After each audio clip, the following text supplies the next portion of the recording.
Hi అండి. సంక్రాంతి వస్తుంది కదని ఇంటి క్లీనింగ్‌లు అయితే మొదలుపెట్టానండి. అందులోకొచ్చి మా మామయ్యగారు చనిపోయి సంవత్సరం ఉందండి. ఈ జనవరి 7వ తేదీకి పడిపోయింది. అందుకే ముందుగుండా స్టార్ట్ చేశానండి క్లీనింగ్‌లు. ఫస్ట్ అయితే దేవుడి గదితో స్టార్ట్ చేశానండి. చూడండి దేవుడి గది ఎంత డస్ట్ పట్టిందో, దుమ్ము, ధూళి విపరీతంగా ఉందండి. ఇదైతే ఇప్పుడు క్లీన్ చేయాలండి. ఫస్ట్ అయితే దేవుడి ఫోటోలన్నీ ఒక ట్రైలో పెట్టేసుకున్నాను. అలాగే టీవీ యూనిట్ కూడా క్లీన్ చేసేస్తున్నాను. బొమ్మలన్నీ ఒక పక్క పెట్టేసి టీవీ యూనిట్ కూడా క్లీన్ చేద్దామనేసి నేను అనుకుంటున్నాను. అలాగే దేవుడి బొమ్మలు కూడా వేరువేరుగా పెట్టేసి చూడండి ఎన్ని వేస్ట్ అయిపోయి ఉన్నాయో ఆర్తకర్పూరం.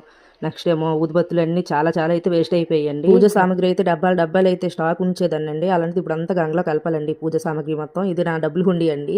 అప్పుడప్పుడు ఏదైనా చిల్లర మిగిలితే అందులో వేస్తూ ఉంటానండి. అలాగే ఇదంతా ఇప్పుడు క్లీన్ చేసుకొని దుమ్ములన్నీ దులిపేసి తర్వాత తడిగొట్టు పెట్టేసుకోవాలండి నీట్గా. ఏదైనా లిక్విడ్తో అయితే మొత్తం తుడిసేసుకుంటూ నీట్గా ఉంటుందండి. అలాగే నాకు ఇప్పుడు నుంచి స్టార్ట్ చేయడానికి రీజన్ ఏంటంటే కింద ఫ్లోర్ ఒక 4 రోజులు టైం పడుతుంది. పై ఫ్లోర్ 4 రోజులు 5 రోజులు అయిపోతుందండి. మొత్తం 10 డేస్ అయితే ఇంటి కోసం నేను కష్టపడాలి. అందుకే ముందుగుండా రోజుకి ఒక చిన్న చిన్న పనులైతే చేసేసుకుంటున్నానండి. పిల్లలకి లంచ్ బాక్సులు ఇంట్లో వాళ్ళకి గట్రా వండేసి ఈ మిగతా టైంలో అయితే నేను క్లీనింగ్‌లు అయితే పెట్టుకుంటున్నానండి. అలాగే ఈ పూజ సామాన్లు చూడండి నిన్నున్నాయి ఈ బ్రాస్ ఐటమ్స్. అలాగే వెండివి కూడా ఉంటాయండి. కొన్ని వాడినవి ఉన్నాయి, కొన్ని వాడనివి ఉన్నాయండి. అలాగే ఈ బ్రాస్ ఐటమ్స్ అంటే చాలా ఇష్టమండి నాకు దేవుడి సామాన్లువి. ఓన్లీ ఇది పై ఫ్లోర్ నేను పెట్టుకునేవండి. ఇంకా కింద ఫ్లోర్ మా అత్తగారు పెట్టినవి అయితే ఇన్నే ఉంటాయండి. మొత్తం కలిపేసి ఏదో ఒక 2 డేస్‌లో అయితే ఇవన్నీ క్లీన్ చేసుకోవాలండి. అలాగే బ్రాస్ ఐటమ్స్ అంటే గొప్ప పిచ్చండి నాకు.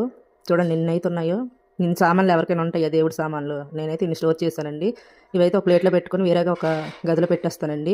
పెయింటింగ్ వేసిన తర్వాత ఇల్లు మొత్తం క్లీన్ చేసిన తర్వాత అయితే ఈ సామాన్లన్నీ అయితే ఒక రోజు అయితే క్లీన్ చేసేసుకుంటానండి. అప్పటి వరకైతే ఏదో ఒక రూమ్‌లో ఒక మూల అయితే పెట్టేస్తాను కాలు తాగిన ప్లేస్‌లో. అలాగే చూడండి దేవుడి గది ఎంత క్లీన్‌గా అయితే క్లీన్ చేసేసాను. ఎంత నీట్‌గా ఉందో.